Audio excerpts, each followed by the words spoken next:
So how do you use Worker efficiently? Basically, how do you tune using Worker such that it is used efficiently?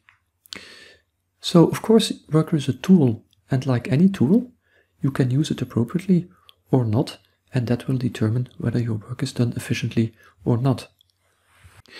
So one of the things is that you probably want many work items, and especially you want the ratio between the work items and the number of processes to be significantly larger than 1.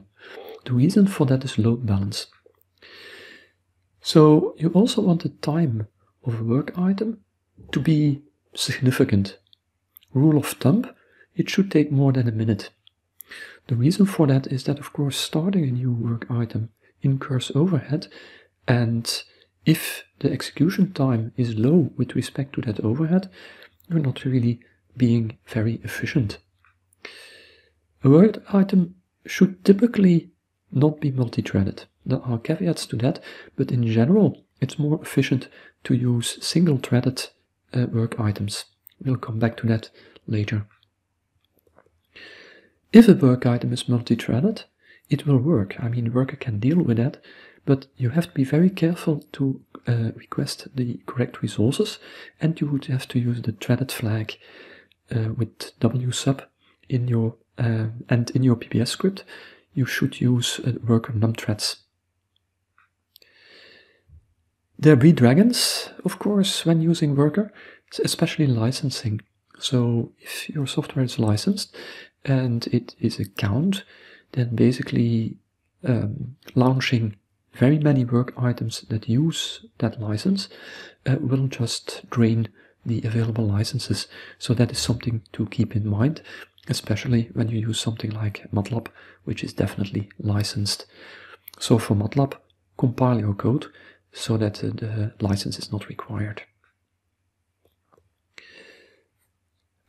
So basically, you only need to load the Worker module in your shell. So for job submission, to use wsub, to use wresume, and so on. Or for data aggregation, like wcut, wreduce, you don't need to load it in your job script. Basically, in your job script, it's always a good idea to first module purge. That minimizes conflicts, and then only after module purge, load the modules which you actually need in order to execute your work. And Worker is not required in your PBS script. So work items will run in their own bash shell, which will be initialized the usual way. So what you shouldn't do with Worker is use MPI. This is really going to be problematic. And if software uses or could potentially use MPI under the hood, then you might be in for some nasty surprises. An example of that is, for instance, the Python module MPI for Py, which will royally blow up when you try to use that with Worker. Again, we'll come back to that in the context of atools. So with respect to multi-threading, some software does multi-threading automatically, for instance R and MATLAB. Typically that's not what you want, and the problem is that such processes, so an instance of R or MATLAB, will simply use as many threads as there are cores, and that's regardless of the system load. So that means that if you have, say, 36 cores on your machine, and you have 36 work items, and a work item uses, for instance, R, then each R instance will try to use 36 threads. So that is 36 threads per R instance times 36 instances. So you're trying to run 36 times 36 threads on just 36 cores. So that's massive oversubscription, and your efficiency will go down the drain very rapidly. So don't do that. So basically, if you have 20 cores per node, you should make sure that you don't have more than 20 work items per node, or whatever the core count is for a particular node. So basically, this is what would happen if you would not take precautions, you would have 400 threads on a node with 20 cores, and that obviously will not work efficiently. So basically it is very inefficient. So how do you control the number of threads? For R, most of the time you can control it using OMP num threads equal to 1, so that's an environment variable that is understood by the R implementation, and that will ensure that only a single thread is used. So here's an example. Basically you just export OMP num threads equal to 1 prior to running your R script. And for MATLAB you can use maxnum com threads equal to 1 function call, or you can also use the compiler flag dash single com thread when you're compiling your MATLAB script into an executable. So let's talk a little bit about scaling and why actually multi-threading is not necessarily your best option. So let's first introduce the concept of scaling. So in fact we talk about two types of scaling. The first one is strong scaling, and in a way it's the most straightforward one. What you actually hope is that when you double the number of processes, that the execution time will be halved. That's what you hope. And the question is whether that's going to happen. Another type of scaling is weak scaling, and that basically says that your execution time is constant. Constant in the sense that if you double the system size and you double the number of processes, then basically you end up with the same execution time. So the system size could, for instance, be, suppose you're solving sets of equations. If you have twice as many equations and you have twice as many processes, then actually your execution time remains constant. That's weak scaling. So both are important. Both are very useful in the context of high-performance computing and scientific computing, but you need to distinguish between them because they do very different things. Let's have some definitions in order to formalize this a little bit. So parallel speedup, typically denoted with Sn for n processes, is simply the time taken when you execute your code on a single core divided by the time taken when you execute it with n processes, so on n cores. And of course, ideally, you would hope that if you use n processes, that your speedup is n. A more interesting measure is the parallel efficiency, typically denoted with En, again for n processes. And the efficiency, the parallel efficiency, is the time it takes to execute your code on one core divided by the time it takes to execute it on n cores multiplied by the number of cores n. And of course, again, ideally the efficiency is equal to 1. So the efficiency is a number typically between 0 and 1, although in some circumstances it may go up a little bit above n, which is beyond the scope of this particular session, but which is an interesting effect. Okay, so let's consider strong scaling. Basically, some parts of a program cannot be parallelized, and that may also mean that they can be parallelized but not really effectively. So basically that means that the time to execute your code on a single core is the time for the serial part, ts, plus the time for the parallel part, tp. That's always the case. Okay, but tn, so the time to execute your code on n processes, on n cores, is again ts, because that doesn't change, it's sequential, so nothing can happen. But the time to execute the parallel part is of course divided by n, the number of processes which are running, the number of cores you are running on. So basically that means that the speedup is just the ratio between those two numbers, and at the end of the day, even with infinite resources, you end up with a finite, a very finite and very limited speedup. So basically 1 plus dp divided by ds. So basically the ratio between the size of your, or the execution time of the code that can be run in parallel divided by the time of the code that must be sequential. Okay, so that's a hard limit on the speed up, and that's due to the serial part. It's called Amdahl's law, and it is a bit of a bummer for parallel computing. So let's see that graphically represented. So ideally you would have a linear speed up. So basically if you double the number of processes, then essentially the speed up also doubles. That's what you hope. And the three curves which you see, which are not linear, are in fact the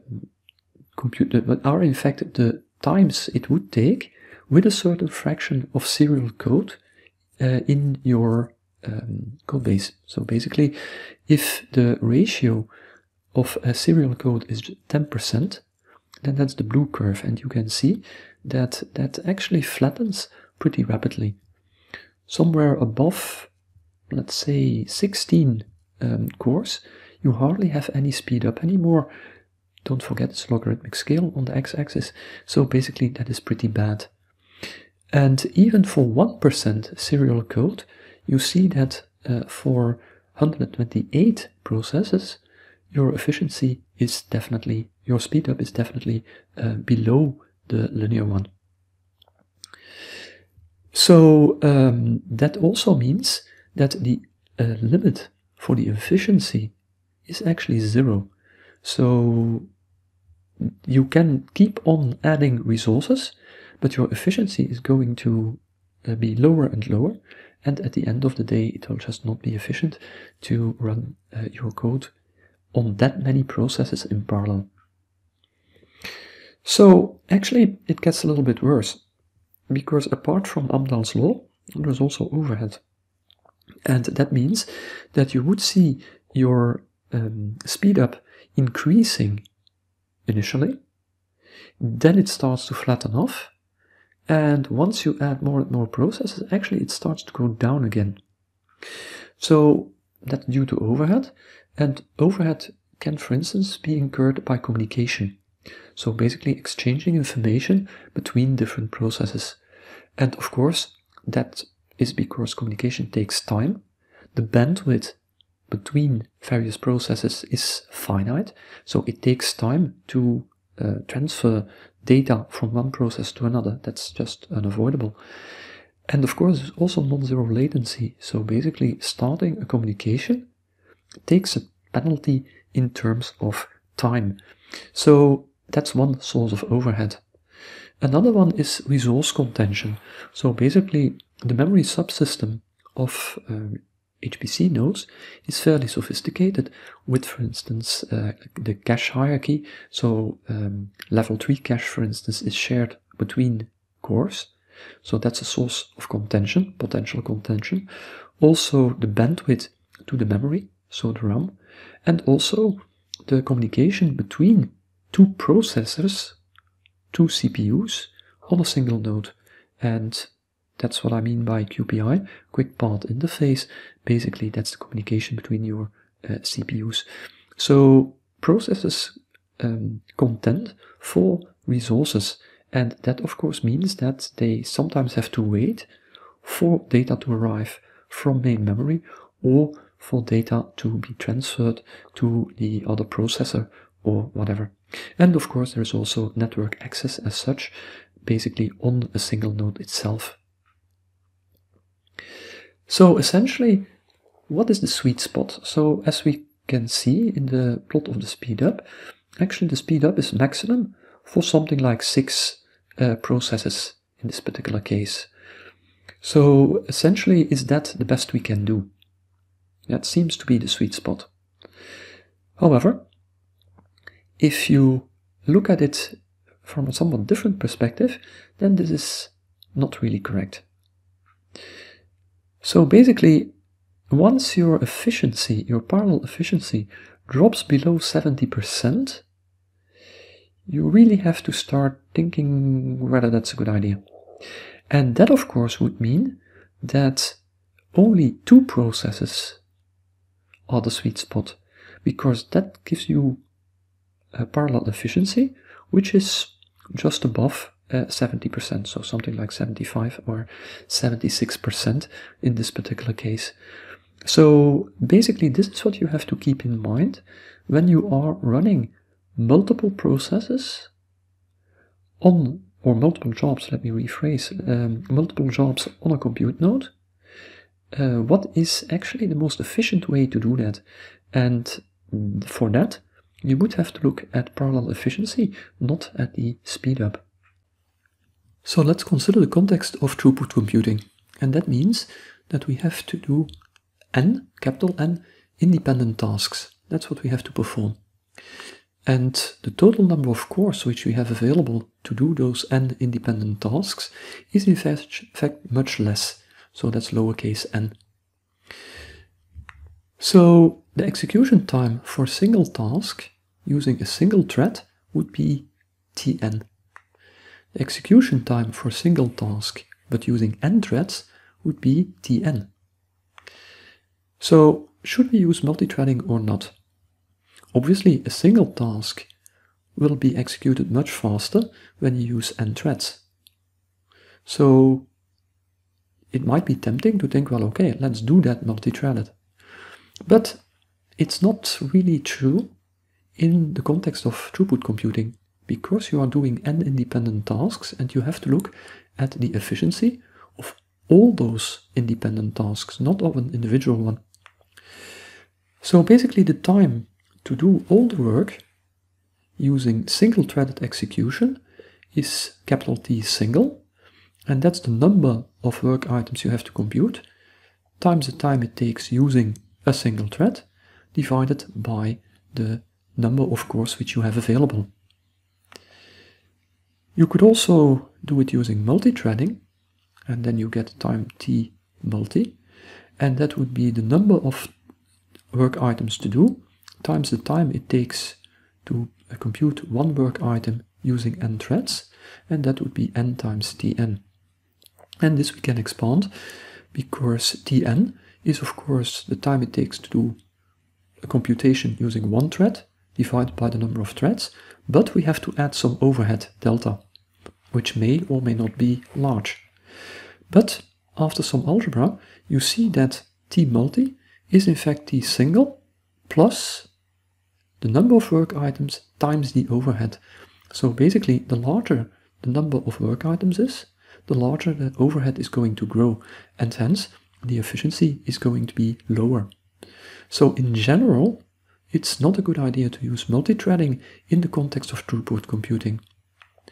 However, there are a few caveats. For instance, it may be that you don't have sufficient memory on a compute node to run the computations single-threaded, because each thread requires some memory, and the sum of that memory is just larger than your node. So then basically you can compute less than the number of cores, work items per node, and that might not be efficient.